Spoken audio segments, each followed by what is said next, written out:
Chapter 40 Yudisthir's Test.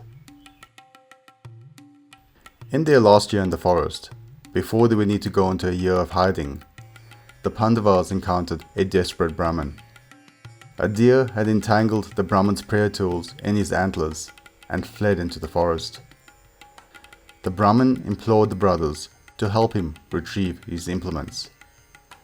Yudisthir, along with Bhim, Arjun, Nakula and Sahadev, embarked on a mission into the dense woods. While searching for the deer, they became exceedingly thirsty. Sahadev, perched in a tree, spotted a distant lake. Nakula set off to fetch water, leaving the others to continue the search. When Nakula didn't return after considerable time, Sahadev ventured out to find him. One by one, the brothers headed towards the lake, but none returned until only Yudisthir remained. When Yudisthir arrived at the lakeside, a heart-wrenching sight awaited him. His four brothers lay lifeless, their bodies unmarked, seemingly taken by mystical means. Heartbroken and overwhelmed by thirst, Yudisthir knelt by the water, ready to drink, when a mysterious voice intervened. "Stop! This lake is mine. If you wish to drink its water, you must first answer my questions." Before him, a yaksha, a supernatural being, materialized in the water. Yudisthir responded, "I understand. Please ask your questions, and I will do my best to answer them." "Who or what is man's greatest ally?" the yaksha questioned. "Patience," replied Yudisthir. "What is more fickle than the wind?" "The mind." "What is man's greatest enemy?" "Anger," replied Yudisthir. "Losing what makes one rich?" "Greed." "What is the greatest wonder of the living?" "The living frequently see people dying and find no one who has survived death, yet refuse to accept their own mortality." Impressed by Yudisthir's responses, the yaksha said, "As a reward, I will revive one of your brothers. Tell me which one I should bring back to life." "We 5 brothers are sons of Kunti and Madri. Out of Kunti's 3 sons, I happen to be alive, but Mother Madri's 2 sons, Nakula and Sahadev, lie dead.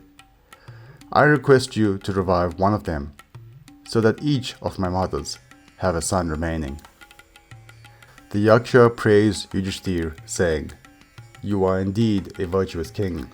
You could have chosen the mighty Bhim, who vowed to break the thigh of Duryodhan, or Arjuna, the greatest warrior in all of the celestial realms, but you chose in accordance with Dharma."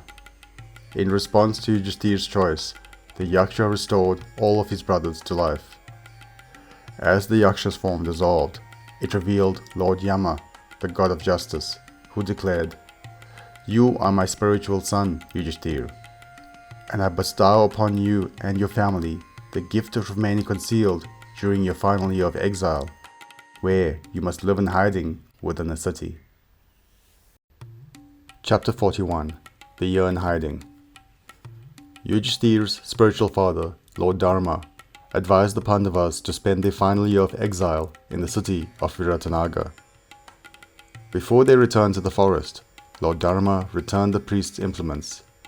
He had taken them in the form of a deer, as part of his test for Yudisthir.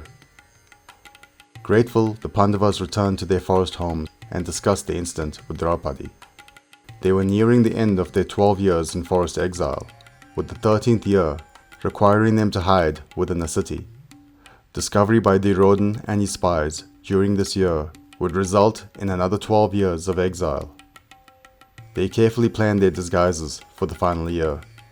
Yudisthir would offer his services as an advisor to King Virat and teach him the game of dice. Bhim would become the royal cook, ensuring access to all the food and drink he desired. He would also entertain the king as a wrestler. Arjuna, who would have to endure the curse of Urvasi for the final year, would disguise herself as Brihanala, a music and dance teacher, to train the king's daughter, Uttara. Arjuna's prior training with Chitrasena in Lord Indra's kingdom would now prove invaluable. Nakula would offer his services as a stableman for the king's horses. Sahadeva would manage the king's cattle. Finally, Draupadi would offer her services as a handmaiden to Queen Sudeshana. With their roles established, the Pandavas set off for the kingdom of Viratanagar, hiding their weapons along the way, high in the branches of a tree near the city. They successfully secured their positions and spent months of their final year in relative tranquility. However, one day, Draupadi, in the services of Queen Sudeshana, found herself the unwelcome target of the queen's brother. Kichaka had spotted Draupadi in the guise of Surandri while visiting his sister. He found himself overcome with desire. He made advances towards Surandri, but found himself rebuked. "I am a married woman. I am of the Gandhava tribe, and my Gandhava men are everywhere watching over and protecting me. It would be best to forget me, dear Kichaka."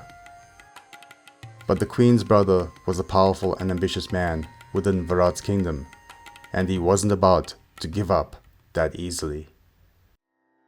Thank you for watching so far. I hope you enjoyed. If you did, please hit the like button. If you're new here, please subscribe. This will ensure that more people can find this resource. Click the notification button so that you can be the first to know about new uploads. And please do comment below. I'll do my best to reply to any questions. Thank you.